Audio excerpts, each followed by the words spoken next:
Aragón no tendrá la renta social básica. Se trataba de una prestación destinada a las personas que, habiendo tenido una vida normalizada, se encuentren ahora en riesgo de exclusión por no tener ingresos. La ha presentado el Partido Socialista y la han apoyado Chunta Aragonesista e Izquierda Unida, pero el Partido Popular y el Partido Aragonés consideran que ya existe el ingreso aragonés de inserción.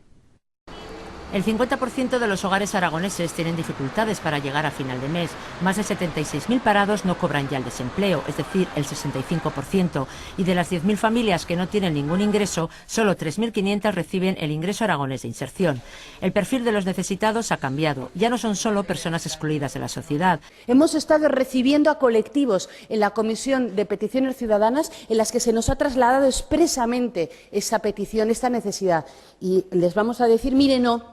Las Cortes de Aragón nos encargamos de otra cosa. Y si estas Cortes no bajamos los pies al suelo, no serviremos para nada, señorías. Seremos una institución muerta. Cambiamos de asunto. Frente Común en las Cortes de Aragón para defender ante el Gobierno central las peculiaridades territoriales y poblacionales de nuestra comunidad en la revisión del sistema de financiación autonómica. Todos los grupos parlamentarios han coincidido en la necesidad de defender el Estatuto de Autonomía y no aceptar mermas en las condiciones actuales. También han abierto la puerta a firmar un acuerdo bilateral económico-financiero con el Estado.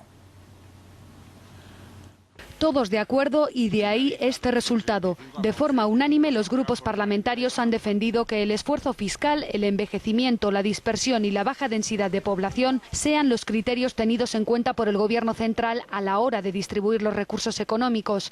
A iniciativa del Partido Socialista y con enmiendas de Partido Aragonés y Chunta Aragonesista, las Cortes respaldan al Ejecutivo aragonés en la negociación que tenga lugar para reformar el actual sistema de financiación autonómica. A petición de Chunta Aragonesista se ha acordado reclamar un acuerdo bilateral con el Estado en materia económico-financiera, como recoge el artículo 108 del Estatuto. De una vez por todas, ya inmediatamente, haya fecha ya para esa comisión mixta y para la suscripción del acuerdo bilateral, que es la única forma, señorías, no nos engañemos, de que Aragón pueda tener una financiación suficiente.